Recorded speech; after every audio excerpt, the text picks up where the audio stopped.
worshiping community, a worshiping community in our own form, invite us to just take a moment to reflect, and going to share another video for your reflection as we gather together today.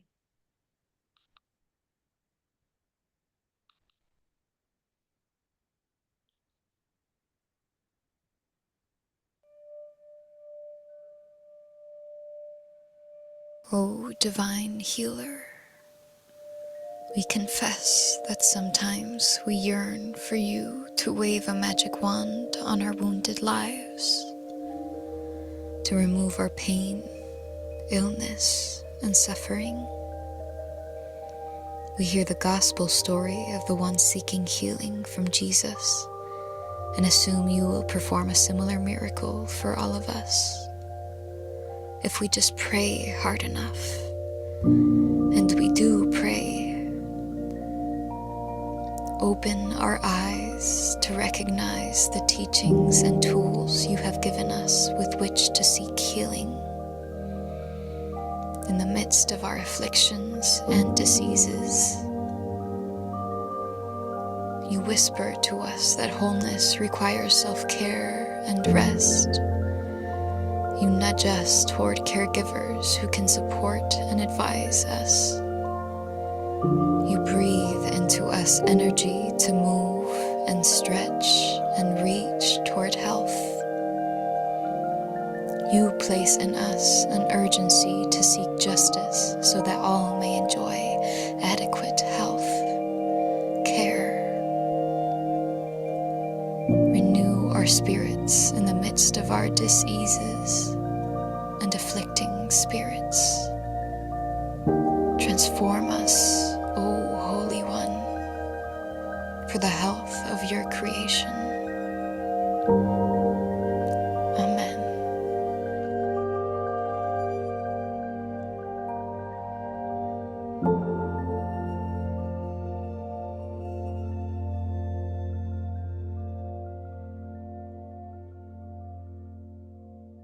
Thank you. So I'm going to invite Ben Dobbins to introduce himself. And Ben is our first presenter today. So thank you, Ben, for being here and being with us. And I'm really excited to hear about what you're doing. And I'll just turn things over to you and invite you just to introduce yourself a bit. All right, thank you, Trina. Well, it's such a pleasure to be here. My name's Ben. My pronouns are they, them. I'm an immigrant to Canada and a settler on Musqueam, Squamish, and Tsleil-Waututh land here in Vancouver. So, my background, I've worked as a church musician for about 25 years. I currently serve at Shaughnessy Heights United Church. I also had a separate career for 2 decades as a filmmaker, and I'll talk a little bit about as we go on. So, why is a church musician and a filmmaker here?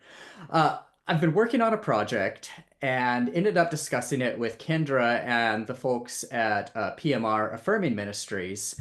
And based on those conversations, they saw the potential for what I'm going to talk about today to potentially more broadly help serve regional needs. So that's why I'm here.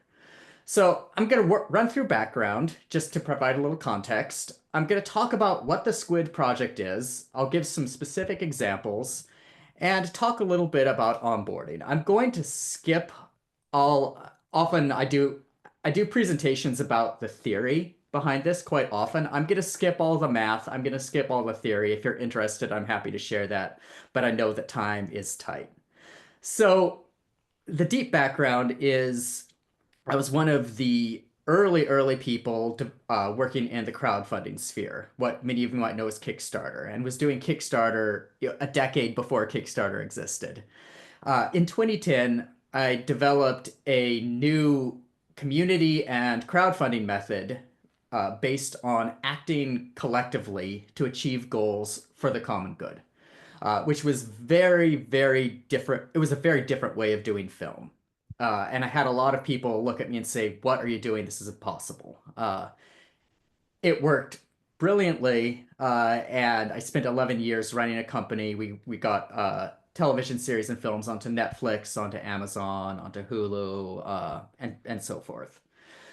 Pandemic hit, 2021 came around, and I just couldn't handle working with that industry anymore. The stress was too high. Gave my company away, and I had promised myself for years when I stop film, I will focus full time on the separate music career that I had been doing all along.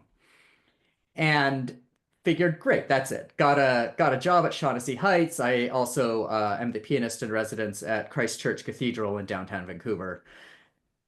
And somehow I've been pulled back into this kind of missional work of helping churches, nonprofit organizations, and arts groups utilize some of the tools and strategies that I developed over the years in the film project to help create what I would call generational stability for their missions.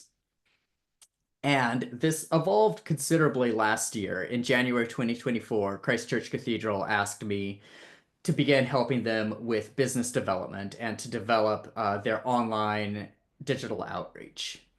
So sat down, applied all of these methods, and ended up putting together three programs for them. The Drag Communion Project, which was a partnership between the Cathedral and Shaughnessy Heights, and we have the next one coming up on April 27th. I hope you can be there.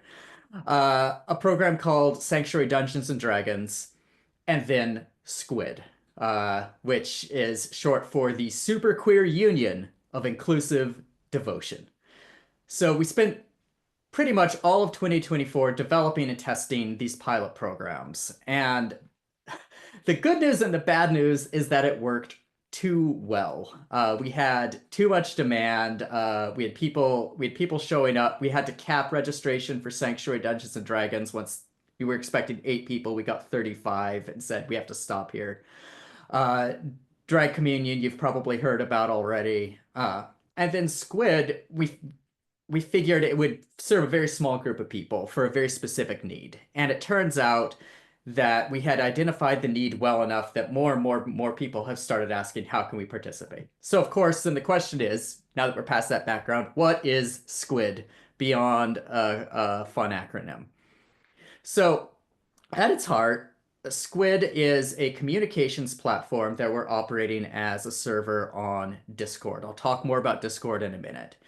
And anytime we talk about technology, I always try to say technology is a tool. It's not a goal. It's not a destination. It's a tool that helps us create connection, a tool especially that helps us leverage what the internet actually does well, which is facilitating connection across geographic boundaries. It helps us say, I have this interest here. I also have this interest over here. We may never meet in person, but together we're stronger because we share that interest and can support each other in it and build community through that. So it's also a tool to build community between events, and I'll provide some examples of that in a minute. And the third piece is it's a way to meet emerging needs quickly. If you're familiar, which I'm sure all of you are, with the process of, all right, we have a new proposal, we need to study it, we need to bring it through church council, we have to do X, Y, and Z. These are all important steps. Sometimes we need to be able to move quickly to say, here's a person who needs a connection right away. And we can't necessarily wait 2 months for the next church council meeting. We have to make decisions sooner, or we have to make connections sooner. And real-time communication among shared community with shared interests is such a powerful tool to enable that. So why Discord specifically as a tool? Because there are so many tools out there for communications, and so many of them are awful now. If you're on Facebook, you probably know what I mean. It has become almost unusable. So Discord is free to use for users. I feel that's incredibly important for sustainability. Number two, it has robust moderation tools. If you've been present on the internet, you know how crucial moderation is to keep trolls from taking communities over. It also allows communities within a server. A server is a community group, which could be private or public, Think of it like a group chat with way more tools than you'd get on WhatsApp or Signal or Facebook Messenger or even Facebook communities. Uh, it has enough flexibility that you can create your own culture within that tool. If you're on Facebook, it has a particular culture that the platform creates. If you're on Twitter, now X, it has a particular culture which I want to stay as far away from as possible. We want to be able to curate our own culture. And the other reason I chose Discord to host the community platform is because most people under 35 already use it on a daily basis. It's available as a free app for iOS, for Android, Mac, PC, Linux. If there are any Linux users out there, it works in your browser. So it's freely available and relatively easy to use. I said relatively. Bear with me. That anytime we introduce new technology, there are always challenges. So, what's the point of a communications platform? Number one, to help organize specific activities, enabling real-time communication. For example, with Sanctuary Dungeons and Dragons, which is continuing to to to be far more successful than we anticipated. Uh, the players and the participants, we play in the narthex at Christchurch Cathedral, which is pretty stunning place to play. Um, the players communicate between sessions. They organize, they plan what they're going to do. It's communication between events. We also have used it with the Dry Communion project to plan the ecumenical worship service. So it's that because we're not able to just have this kind of ongoing chat, but to share files, to comment on them, to do polls, all of the tools that we need to maintain that. And for many of us, it's a lot easier to engage with than a deluge of emails. We're also now hosting various church communities. For example, the Rainbow Nomads group, an LGBTQ worship group in Vancouver that is now traveling from church to church. It's organizing their activities, planning their outings, and staying in touch with each other between events on Discord. Which brings us into the ability to connect interests and identities. And this is, I think, part of why I've been invited here today. As we were talking, one of the pieces that came up in with some of the discussions with PMR Affirming Ministries was around, queer folks in rural communities often lack community. It's hard to find other people who are in the same place you are. It's harder to get supports. So the moment we're utilizing the internet to connect people with similar life experiences, with similar needs, uh, it's so powerful to connect with people who share aspects of your identity. And so, being able to say, "Hey, here's a way to get the specific support you need from people who are going through similar experiences to yours." And then another big example. So last week, I was able, with a number of you, to attend the Reconciliation is a Community Act workshop over at Camp FurCom. And one of the pieces that I heard people discussing in that, especially as we neared the end of the event, was how do we all stay in touch after this event is over? We've all experienced participating in an event, making bonds, creating connections, creating community, and then it ends and everyone disperses. And a big part of the theory, which I'm not getting into today, behind the Squid project is to enable people to create connective tissue between these bonding events. Because what we can do within an environment like Squid is create communities inside of it that you can choose to join, that you can opt into to participate in. So last week, we could have created a special community for the attendees of that event who would then be able to share resources afterward, to discuss afterwards, to talk about the next time afterward, or even just to stay in touch until they see each other again in person. Because so much of the goal here is not just connecting people who are geographically dispersed, but to keep us connected in between these times when we bond.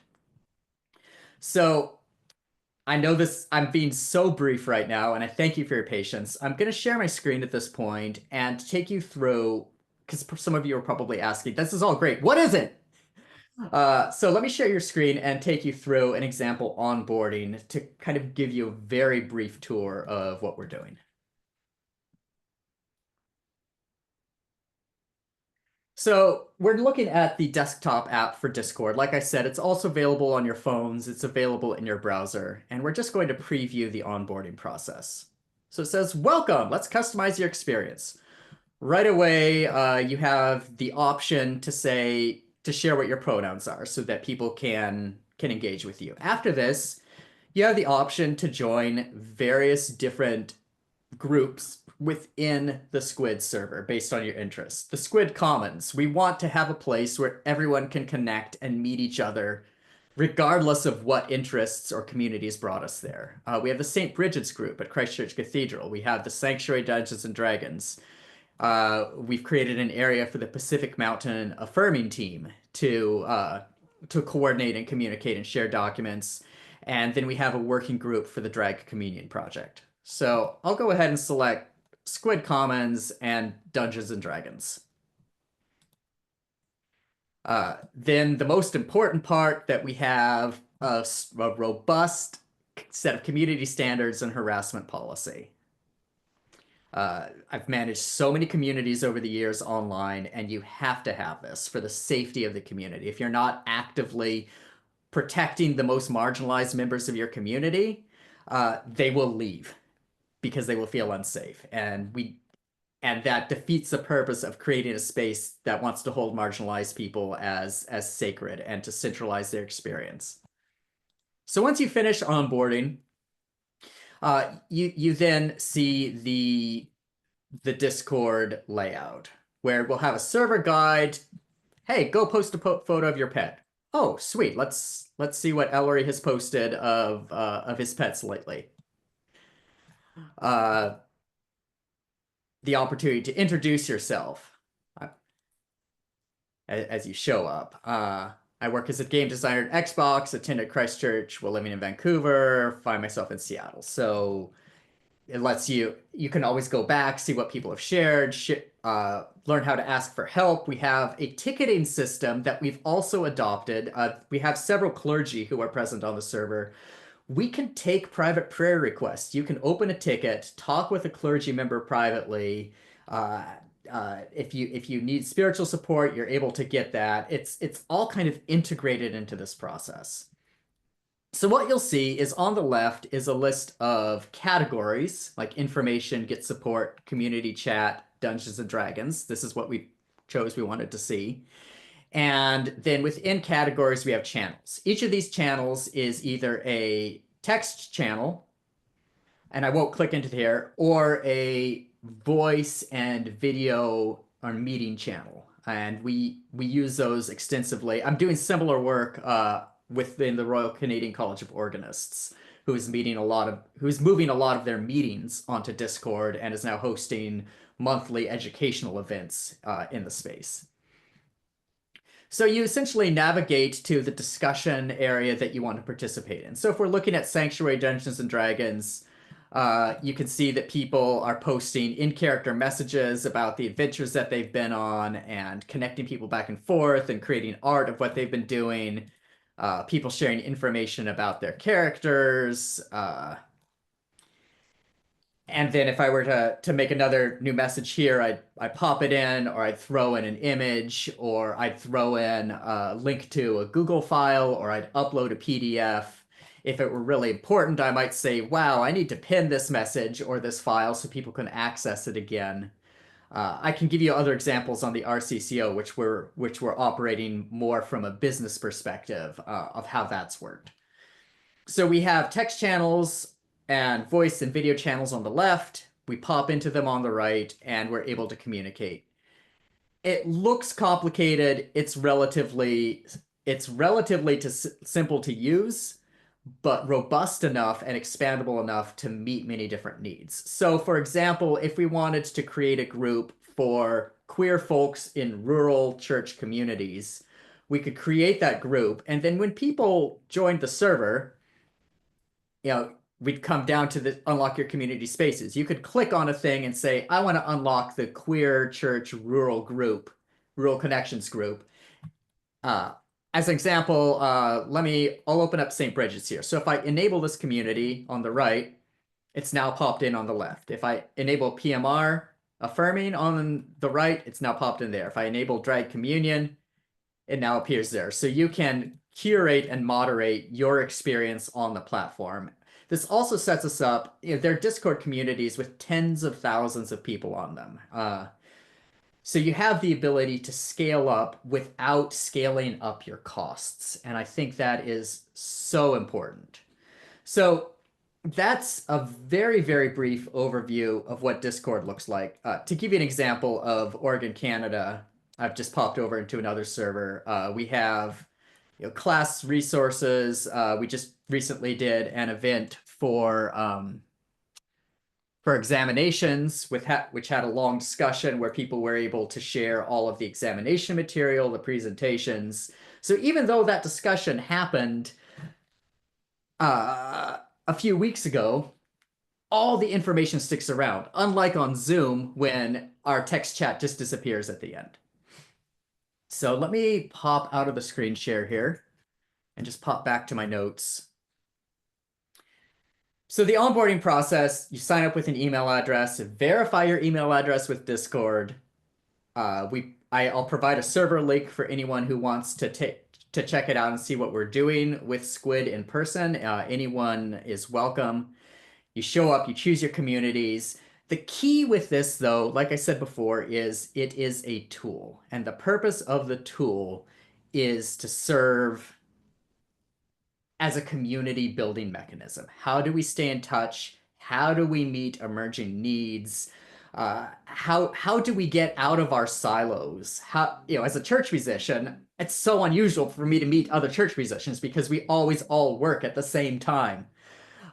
If we're always attending the same Sunday worship, maybe we don't meet people as often. So having ways to facilitate those conversations, say, oh, you really ought to meet this person. Let me tag you in. Let's have this conversation. I think is so, so important. But it only works if it's meeting a need enough for people to show up and to use it. So that is the very super brief version of what we're doing. If there are pieces of this that you have questions about, I'm happy to answer them. If there are places where you're saying, oh, wow, this might serve a particular need that we have, it's incredibly easy for me to spin up new areas to provide these new pieces. Right now, we are running Squid. We are running Squid with the support of Shaughnessy Heights United Church, and Pamela Evans is gonna have a bunch of questions for me in May. And I have no idea what those questions are going to be, but I know that meeting's on the calendar, so we'll see what happens there. I'll stop talking now. Really happy to answer questions. I hope this generally makes sense. And I guess as one final point, coming from the experience of having run Discord servers for 20,000 people where 50% of them were over the age of 60, it really is possible for anyone at any age to participate in and learn this technology.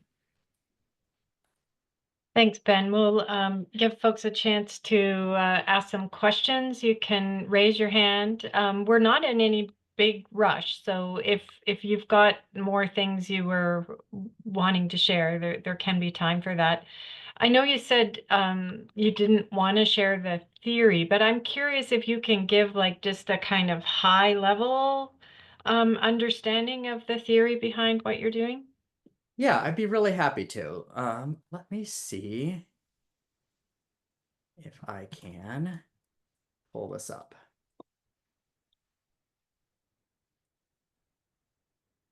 I'll give you the 3-minute version.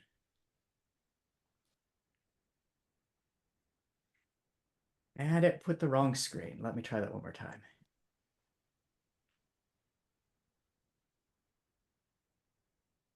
Sorry to put you on the spot. Okay, there we go. So, what is the internet? It is a machine for making perfect, infinite copies of your work at no cost. It broadcasts targeted ideas for targeted audiences, and it connects people around shared interests. Often in the church, and we see this with YouTube all the time, we kind of have a field of dreams mentality. Build it and they will come.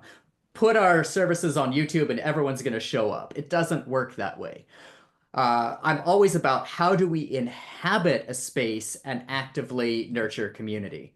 Communities on the internet work along the principle of a power law curve, where you have a very small number of people who are highly engaged, the community evangelists, and then you get more people who are kind of form your active community, uh, where you get the numbers to make the community happen, and then the largest number of people are passively involved, the passive viewers. Again, when putting stuff on YouTube for a church, they're often about how do we get the big numbers, how do we get the big metrics, and they're pursuing that lowest part of the chart, the passive viewers. You're never going to build a community off of passive viewers. It requires nurturing the community evangelists, the people who are going to help you create the culture and who are going to have the energy and the momentum to attract the core. The big numbers, when they come at the end of the process, not at the beginning of the process.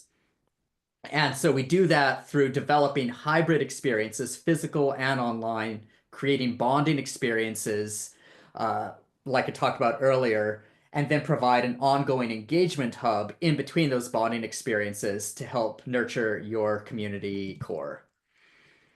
So Squid, the idea is reach people in need of spiritual community by creating these experiences that serve one or more of the church, the district, the city, and especially the internet, non-geographic. We have to be open that someone's going to show up from anywhere and say, oh, wow, this serves my needs. And I'll give you one brief example and then I'll be done with this. So there's a hashtag on TikTok called Progressive Pastor. And an experience that happened a couple of years ago on that, there was a pastor who posted a short TikTok video about activities at his queer inclusive church, and it went viral. And there were teenagers, kids, folks in their 20s from all over the place saying, oh my goodness, I wish something like this existed in my town. He used the hashtag progressive pastor, which progressive pastors on TikTok follow, and clergy showed up from across North America to connect with people in the comments. They were able to say, "Oh, you're in Pittsburgh. I know this church in Pittsburgh would be a great fit and would be opening." They ended up connecting over 500 people in the comments with churches that they would not have found otherwise, that they could affirm were affirming and inclusive and where they would be safe as queer or marginalized people. The reason I bring that example up is if that ministry, that clergy member who posted that originally, if his ministry had been solely about let me serve this 5 block radius, he wouldn't have even thought about how to connect on a non-geographic basis. When you think non-geographically, you can find and identify needs and connect them together in ways that weren't possible before. And I think that is incredibly powerful. So that's kind of the final piece of the theory behind what we're doing with Squid. And it's why I always say non-geographic. And it's why I think we have a lot of potential to help build connections, especially with rural folks who are looking for specific types of church community. That was really helpful. Thank you. You got it. Okay, folks, questions? Want to raise your hand or type them in the chat? Really grateful to you, Ben, for coming and sharing this. It's really exciting having young adult kids. I know that the Discord is definitely the way a lot of people are connecting these days. Yeah. So are there any concerns about the collection and use of personal information with Discord? And is there general awareness of how public it is? Excellent questions. Discord has pretty great privacy standards. And one of the things that they do, and often where people get hung up during the onboarding process, is Discord. When you create your, I'm sorry, I don't know why it keeps creating a thumbs up every time I raise my hand. Let me see if I can turn that off. Um, when you create a Discord server, you get to choose what level of data to collect or not to collect, and you get to choose what level of security you want. So I've set the Squid project up so that we have a high level of security that requires people to verify their accounts. And that's not just for our sake, but it's to protect the safety of the people who get on board. They also have very strong parental moderation tools, which I use myself. And let me see what else was there. Okay, so when people sign up, who has access to their messages? It depends if it is a public channel on the Discord, if it is a role that anyone can sign up for, anyone who joins the server can see those public messages. If it is a private channel that you have where you have to have the role assigned, only you and the other people with that role can see it. If you have a private chat with an individual, only you and that individual can see the chat. It's not going to be quite as secure as you'd get on a platform like Signal, which has disappearing messages after 24 hours and fully encrypted, and there's no access whatsoever. But it is significantly safer than something like Facebook. And we've also explicitly set the server up to disallow the use of any material on that server for AI training purposes. Thanks. I know it's not part of the Meta or the Facebook, Instagram family. Is it American? Discord, I believe, is primarily American, although they have servers around the world. And that is a good question, especially in these times. At the end of the day, my I'm also a very strong believer in remaining platform independent. And that comes down to owning the email list and having the ability to move that platform elsewhere. So when we were building Squid, we asked that question, okay, where do we want to fall on this continuum? Because the most independent thing to do would be to build our own platform. I didn't do that in this case because I've done that before. I don't want to run a tech company again. It takes a lot more money, it takes a lot more time, and if we're trying to run something primarily on a low impact volunteer basis, that becomes very difficult. The other reason was that Discord is, like I said, used by most people under the age of 35, and it's easier to onboard kind of the people who we're serving if they already have the app on their phones. So I won't come here and claim that it is perfect, but I would choose it in an instant over a platform like Facebook or X. Someone also just asked, I referenced RICO, Royal Canadian College of Organists. I'm doing similar work for them. They brought me onto their national board this year as the director of marketing. Great. So do you contract with communities of faith, or if they're looking for someone to support them in expanding their marketing or social media needs? I can. I had not planned on any of this and until the cathedral approached me last January, and over the last year, it's become I would say vocational. Uh, it it's so great to see the ideas that I built and developed and tested kind of in the for-profit world actively serving communities. And so my primary motivation and why we're continuing the Squid project right now is it is so clearly serving an existing need. So yes, I'm willing to contract. It's based on time. The biggest thing that I try to do is share information about how to do things and make it as easy and accessible as possible. And there's a question, what are the financial costs involved for setup? Zero. Like that answer. That's Yeah. awesome. We've already spent any money that needed to be spent to get Squid going, and it is running on a $0 uh, operating cost right now. If it grows to a certain point, we may need to look at paid moderation. Discord's business model, if anyone has used Slack, Discord is very similar to Slack. The difference with the business model is individual users have the option of spending $10 a month to enable more features in their account, but there's no reason to have to spend that money. But what that means is Discord is motivated to let people join for free and to not charge them. Okay. Heather Clark has a question. Hi, Heather. I just hi.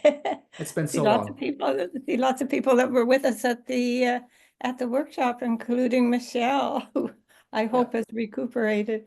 I just put in the chat what I found when I Googled ownership, and it seems to be American, developed in Delaware. Okay. So, Thank you, Heather. So question from Tiff. She appreciates hearing about this, had to step away, so she apologizes if its question's already been answered. But is Squid currently set up to engage with rural participants, or are we learning about this as an awesome example that needs to be adapted? Got it. So it is not explicitly set up with, for example, a rural channel, but the way it is set up, it could we could onboard rural participants immediately. I put the link in the chat. There's no reason that people couldn't hop on right away and start finding and connecting with people. Now, beyond that, if someone said, "Hey, let's create a specific area, specific channel," there are needs that we want to serve within this that go beyond kind of the broad community zone. The biggest time that we'd spend is just visioning what's the best way to do this. Actually implementing it would take about 10 minutes. Great, thanks, Ben. Any other questions? I have a couple questions that have shown up in DMs, and hopefully, so someone asked, how do you get buy-in from often older congregants who are invested in the 6-block radius? I've had we've had a lot of conversations about that, and serving as a church musician, I've watched a lot of churches die, and I've watched what churches have succeeded. I think it comes down to talking to asking the question, and I'm going to speak really bluntly here.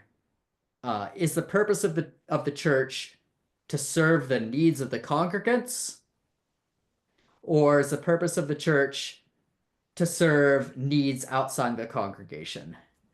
I've watched enough churches try to replicate the 1950s, and you do that, and it eventually becomes hospice church. You're serving solely the needs of the people who want to preserve the way that things were. It depends on the culture of the church, and it depends on how willing. We went through that with the Dry Communion project. I'm thrilled with Shaughnessy Heights. I'm not down on them at all. But we went through an 18-month process of discussing and discerning and education, and taking the time to get people on board and to understand why this was important, and to understand how this would serve the community. And the upshot was, you want to do things that then show this will work. We got there, and the people who had been worried then saw that we filled the sanctuary with folks who were saying, if church were like this, I would come every week. Showing something that works and is meaningful, I think, is one of the best ways to do it, and to bring people along for the journey so they're a part of it, and then they get to own that success, even if it's in very small steps and very small stages. Are there other DM questions that need to be answered? No,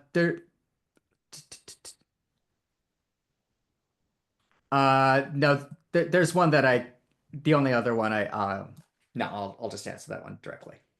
Okay. Yeah. Perfect. Okay. Well, thank you very much, Ben, for being here. It's truly a pleasure, and I think what you're sharing is really interesting, and I think definitely encourages the whole church to go to the next level in how it thinks about communication and online engagement. But also, the project that you've got going on is really fantastic. So what a gift to have you here. And we've got this recorded, so hopefully some other people that aren't here will be able to watch it later and to see about it. I don't know if you're up for being contacted by folks, but maybe you could put your email in the chat, and if folks are able to contact you with questions, that would be great. Yeah, yeah, I've thrown that into the chat. Please feel free to reach out. One of the people who DM'd me, I will say other folks from your community have talked with me already. So we're on the same page. We can make it happen. Sounds fabulous. So we're going to move on a bit. I want to welcome Cam Fraser. Cam is joining us because he was really interested in hearing what Ben has to say, and he is the National Growth Animator. And just since he was here, I thought we'd take advantage of that fact and just give him a few minutes to talk a bit about the work that's happening at National around growth. Yeah, thanks so much, Trina, and Ben. Thanks for your presentation. So great. I really loved your the graph on the power graph there. And yeah, who you're investing in, and that idea of if you inhabit it, if you inhabit something and build community, that's the trick, not to build it and they will come. Yeah, would have loved to have had met you in 2007 when embarking on a challenging church planting project in Southern Ontario. That advice would have been really helpful to me. Yeah, so thanks, Trina. My name is Cam Fraser, and I seek to be of service to the church in the role of Director of Growth and Ministry Development within the General Council Office. I've been in this role since the spring of 2023, so it's pretty new to me still, although starting to, I think at the end of 2 years I can stop saying that, but we're still calling it the new creed since 1967. So I think I've got a few more years left in me for that one. And I came to this role after 14 years of local ministry, first in Milton, Ontario, working in a project of church planting and new ministry development, and then most recently in Regina, Saskatchewan. And I still do live and serve in this role from Regina, Saskatchewan, on Treaty 4 territory. I see some familiar faces and names, and probably many more of y'all would know friend and colleague, Reverend Scott Reynolds, who is the growth department, the growth animator staff specifically deployed within Chinook Winds and Pacific Mountain region, who's one of 6 regionally deployed staff whose main work is around supporting existing communities of faith in strengthening their capacity to be invitational, to share faith with confidence and humility with their neighbors and to build communities, which even thinking about Ben's presentation, sometimes there's some techniques and technologies that involves, and often there is a big cultural question that runs underneath, and who do we believe that God has brought us together to be in community with and to serve. A lot of Scott's work really embodies what we're seeking to do across the country to help communities learn about where folks are already leaning into that invitational impulse and finding ways to connect with their neighbors, to cross-pollinate it across and to seek to build on the capacities that are already there. And my joy is to get to hold that national picture so that I can see what's happening in one area, what's happening elsewhere. And as we're moving into kind of year 2 of our department being fully functional, starting to see what ideas we can cross-pollinate and working alongside of our colleagues in regions to identify communities where we can be of most help and support. So I'm thrilled to be here and thrilled of what's going on. It's the first time I've been able to join one of the town halls, and I'm always intrigued about what's going on there. Thanks, Kim. We're very, very lucky to have you in that role, and it has been a great example of national and regional partnership and working together. It's been really, really good. I was going to ask Simon just to give a bit of an update about executive, but does anybody have any burning question they want to ask Cam before we move on? Well, you can always reach out to him if you do. So Simon, do you want to just share a little bit of information about the work of the executive these days? Yeah, absolutely. The executive has been really busy, and Trina's gotten to get to know me really well. And it's just been it's an amazing group of people who have such a heart for the flourishing of the region as that pertains to local communities of faith, the flourishing of wherever it is that you are. And the first thing I want to extend is just an invitation to Nanaimo, to our annual general meeting. We've been really, there's been a lot of work being done in planning that. And, you know, some years are really heavy on business, and this year is going to be a little lighter on business. But it's a really good opportunity to come together, to, especially in this time, to be reminded that what we stand for really matters and is needed in this world. And so we're putting together something that we hope will leave you feeling really inspired to go back home and with a renewed sense of call into what it is, into your expression of faith. So that's the first thing I want to extend. One of the big things that just kind of wrapped up is over the last year or two, we partnered with Convergence to do a review of our governance. Everything changed a few years ago, and it was time to have a look at what was working and what wasn't. And there were some really great recommendations, and we'll be sharing more of that at the annual general meeting.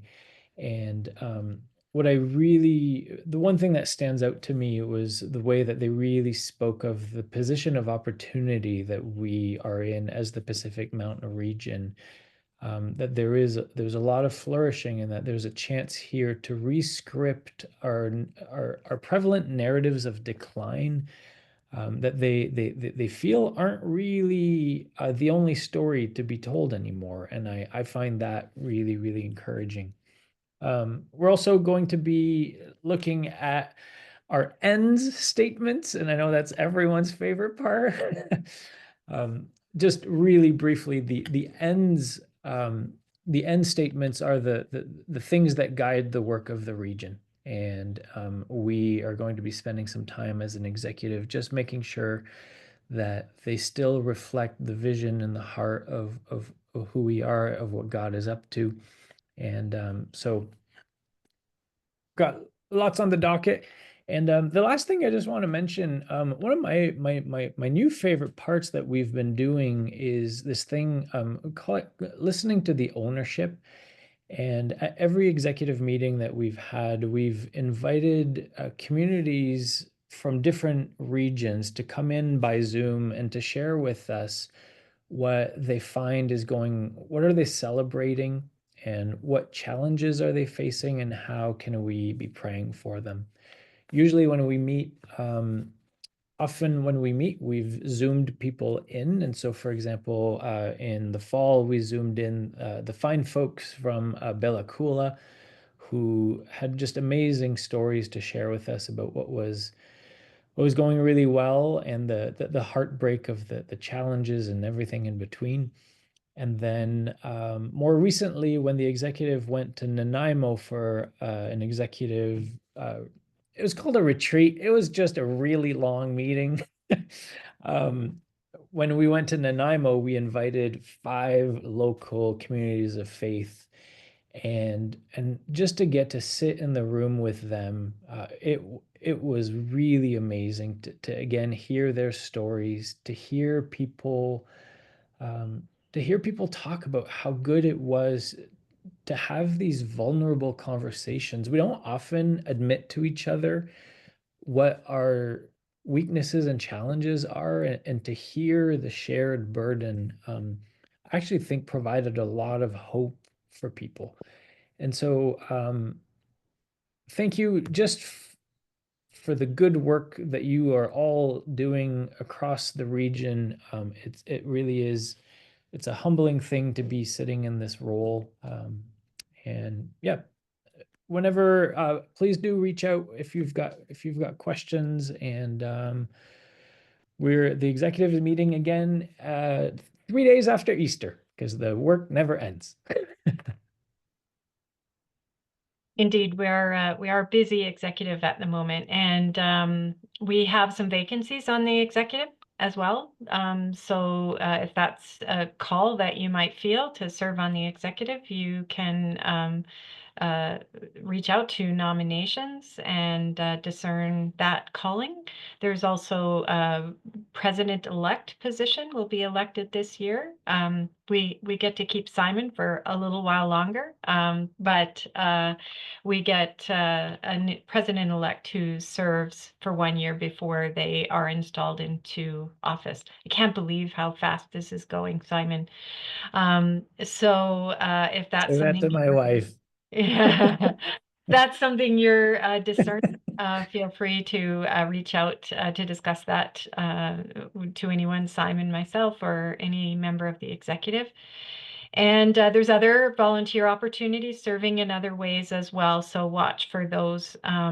It's a time when we start discerning how we might exercise and share our gifts in the broader church. So. Our speaker for the AGM is Stephanie Spellers. She is coming from the States. She wrote a book called The Church Cracked Open. She'd been booked before, I just want to say. Um, so we're looking forward to hearing the wisdom that she's going to offer to the church. It's really going to be fabulous. Her book is fantastic, and she's writing a new book that we're really going to benefit greatly from. So really excited to meet her and spend some time with her in Nanaimo.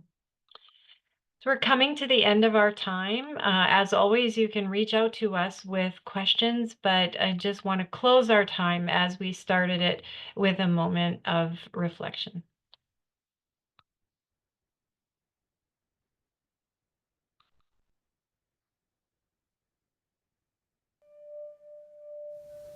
In the midst of our struggle, dis-ease, and affliction, know that you are made in God's image, and God sees you as whole and good.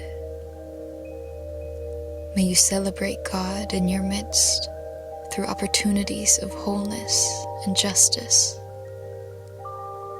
In the wholeness and goodness of God, go forth. Go and laugh with your friends. Reconcile with those who have hurt you. Be kind to strangers. And feel the divine smile upon us, now and forevermore. Amen.